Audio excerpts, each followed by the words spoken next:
Voter লিস্টে নাম আছে কিনা আগের লিস্ট দেখলে হবে না, নতুনভাবে গিয়ে ক্রস চেক করতে হবে। আর যাদের এখন 2002 সালের আগে জন্ম হয়েছে, 2002 সাল পর্যন্ত বলছে তাদের বাবা মায়ের বার্থ সার্টিফিকেট লাগবে। এবার বলুন তো, আমরা যখন ক্ষমতায় এসেছিলাম আমি দেখেছিলাম ইনস্টিটিউশন ডেলিভারি, মানে যারা বার্থ সার্টিফিকেট পেতে পারে হসপিটালে জন্মেছে, সেটার সংখ্যা ছিল 60%। নমস্কার সম্মানিত দর্শকবিন্দু, আশা করি আপনারা সকলেই ভালো আছেন। আপনারা কিন্তু ইতিমধ্যেই জানেন যে বিহারের পর আমাদের রাজ্যে কিন্তু স্পেশাল ইন্টেনসিভ রিভিশন SIR, যার বাংলা অর্থ বিশেষ নিবিড় সমীক্ষা শুরু হবে। হ্যাঁ বন্ধুরা, কবে থেকে শুরু হবে? যদি স্পেশাল ইন্টেনসিভ রিভিশন শুরু হয় তাহলে কোন কোন ডকুমেন্টগুলো আমরা কাছে রাখবো, কিভাবে 2002 সালের ভোটার লিস্ট ডাউনলোড করব, সমস্ত কিছু আপডেট জানাবো এই ভিডিওর মাধ্যমে। বন্ধুরা, আপনাদের কাছে আমাদের ছোট্ট একটা অনুরোধ, আমাদের চ্যানেলে যদি আপনি নতুন হয়ে থাকেন অবশ্যই চ্যানেলটি সাবস্ক্রাইব করে আমাদের পাশে থাকবেন।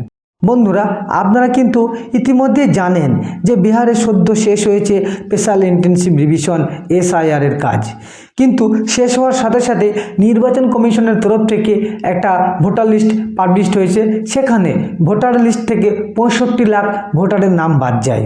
হ্যাঁ বন্ধুরা, যে 65 লাখ ভোটারের নাম বাদ যায় সেখানে কিন্তু কোনো লিগ্যাল ভোটারের নাম কিন্তু বাদ যায়নি।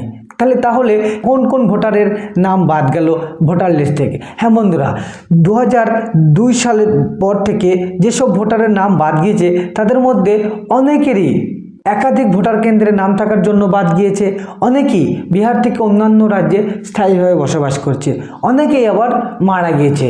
এই ফলে 65 লাখ ভোটারের নাম কিন্তু বাদ গিয়েছে।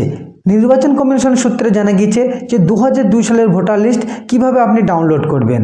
হ্যাঁ বন্ধুরা, ছোট্ট একটা লিঙ্ক দেওয়া আছে ডেসক্রিপশন বক্সে, আপনি জাস্ট গিয়ে ক্লিক করবেন, সঙ্গে সঙ্গে ওটা ওপেন হয়ে যাবে, আপনি আমাদের টোটাল জেলার নাম দেখতে পাবেন। হ্যাঁ বন্ধুরা, আপনার যে জেলায় বাড়ি আপনি সেই জেলাটি সিলেক্ট করবেন, তারপর আপনার নির্বাচন এলাকা, আপনি যে বিধানসভা এলাকায় ভোট দেন সেই বিধানসভা এলাকাটি সিলেক্ট করবেন। হ্যাঁ বন্ধুরা, তারপর আপনার গ্রামের নাম সিলেক্ট করবেন, দেখতে পাবেন ওখানে টোটাল ভোটার লিস্টের যারা 2002 সালের ভোটার লিস্টে নাম ছিল তাদের নামগুলো শো করবে। যদি আপনার 2002 সালে ভোটার লিস্টে নাম থাকে অবশ্যই আপনি দেখতে পাবেন। নতুন ভোটার যারা হচ্ছেন তারাও মনে রাখবেন বাবা মায়ের সার্টিফিকেট লাগবে। পুরনো যারা আছেন হতাশ হবেন না, দয়া করে দুঃখ পাবেন না।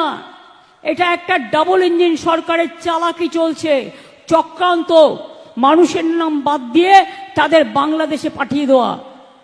বাংলা ভাষায় কথা বললেই বলছে তুমি রোহিঙ্গা, তুমি বাংলাদেশি। তার আগে 20 থেকে 30 থেকে 40 50 হয়েছে। আমরাও হোম ডেলিভারি, আমাদের এই স্কুলের সার্টিফিকেট।